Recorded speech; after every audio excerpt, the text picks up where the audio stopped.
বাঙালি খানায় সবাইকে স্বাগত জানাই। আপনারা তো অনেকভাবে ট্যাংরা মাছ রান্না করে খেয়েছেন। একবার আমার মতন করে সহজ পদ্ধতিতে আপনিও শিখে নিতে পারবেন ছোট ছোট টিপস সহ। তবে আজকে আমি এখানে ট্যাংরা মাছ রান্না করব মশলা ছাড়া। খেতে কিন্তু খুবই সুস্বাদু হয়েছিল। এতটাই সুস্বাদু হয়েছিল আপনি একবার রান্না করলে বারবার রান্না করবেন। তবে আজকে আমি এখানে কিভাবে মশলা ছাড়া রান্না করলাম ট্যাংরা মাছের ঝোল, চলুন সেটা একবার দেখে নেওয়া যাক ভিডিওর মাধ্যমে। আশা করছি আজকের ভিডিওটি ভালো লাগবে। সকল বন্ধুদের কাছে অনুরোধ করছি সম্পূর্ণ ভিডিওটি দেখার। এখানে আমি আগের থেকে বেশ কিছুটা পাতাশি ট্যাংরা মাছ নিয়ে নিয়েছি।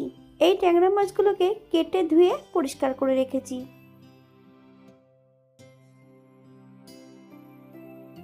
এই পর্যায়ে আমি ট্যাংরা মাছের গায়ে 1 চামচ লবণ আর 1 চামচ হলুদের গুঁড়ো আর 1 চামচ কাঁচা সর্ষের তেল মাছগুলোর গায়ে বেশ ভালো করে লাগিয়ে নেব।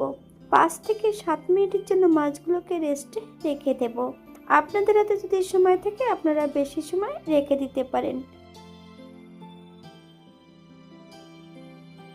একটা কড়াইতে বেশ কিছুটা সর্ষের তেল অ্যাড করেছি। তেল গরম হওয়া পর্যন্ত অপেক্ষা করতে হবে। এই পর্যায়ে আমি এক এক করে মাছগুলো অ্যাড করব। তবে এখানে মাছের পরিমাণ বেশি আছে, দুবার ভেজে নেব। তবে মাছগুলো কিন্তু মিডিয়াম আঁচে ভাজতে হবে।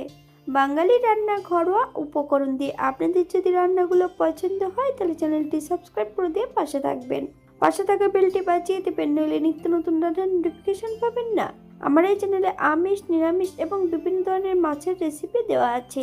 আপনাদের যদি পছন্দ হয় তাহলে চ্যানেলটি ঘুরে একবার দেখে নেবেন। এই পর্যায়ে তেল থেকে সম্পূর্ণ মাছগুলো তুলে নেব। আপনারা এর থেকে কম বেশি ভেজে নিতে পারেন। একই তেলে রান্না করব। ফোড়নে রেখেছি 8 থেকে 10টা গোটা গোলমরিচ, 1 চামচ গোটা জিরে। মশলাটা বেশ ভালো ভাজা হলে একটা পাত্রে তুলে রেখে দেব। একই তেলের মধ্যে মিডিয়াম সাইজের একটা আলু ছোট ছোট টুকরো করে কেটে অ্যাড করেছি। আপনারা আলুর টুকরোগুলো এর থেকে ছোট বড় করে নিতে পারেন। আলুগুলো বেশ কিছু সময় ধরে ভেজে নেব। একটু রাঁধুনি অ্যাড করব। আপনারা যদি পছন্দ করেন তাহলে পরিমাণে বাড়িয়ে দিতে পারেন। বেশ কিছুটা কাঁচা লঙ্কা ফালি দিয়ে রেখেছি। একটা মিডিয়াম সাইজের টমেটোর অর্ধেকটা টমেটো ছোট ছোট ফালি দিয়ে অ্যাড করেছি।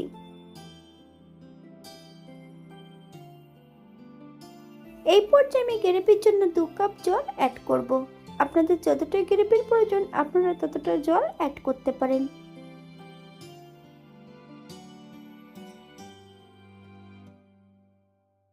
হাফ চামচ লবণ, আপনার স্বাদ অনুসারে লবণটা অ্যাড করবেন।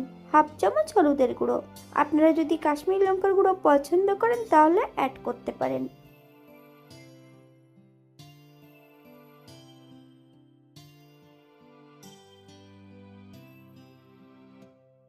গ্যাসের ফ্লেমটা হাইতে রেখে ভেজে রাখা সম্পূর্ণ মাছগুলো অ্যাড করে দেব।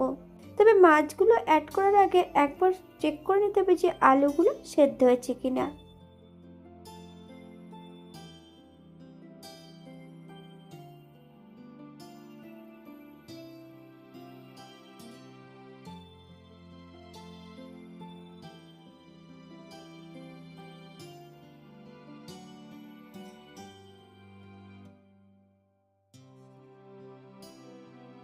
এই পর্যায়ে অ্যাড করব তেলে ভাজা জিরে এবং গোলমরিচ বাটাটা।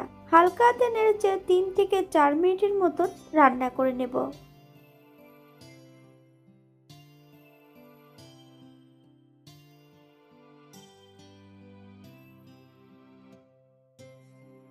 গ্যাসের ফ্লেমটা অফ করে দিয়ে 5 মিনিটের জন্য স্ট্যান্ডিং টাইম দেব, তারপর সার্ভ করব।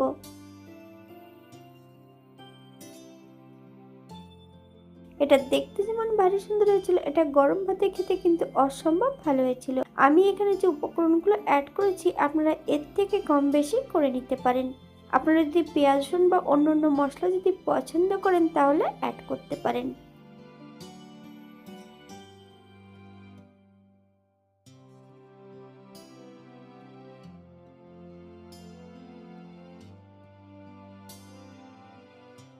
আজকের ভিডিওটি এই পর্যন্ত। সবাই সুস্থ থাকবেন, ভালো থাকবেন। অন্যদিন নতুন রেসিপি নিয়ে আপনাদের সামনে আবার আমি হাজির হব। নতুন ও পুরনো সকল বন্ধুদের অসংখ্য ধন্যবাদ ভিডিওটি দেখার জন্য। হাতে যদি সময় থাকে তাহলে একটা লাইক, কমেন্ট, শেয়ার করবেন।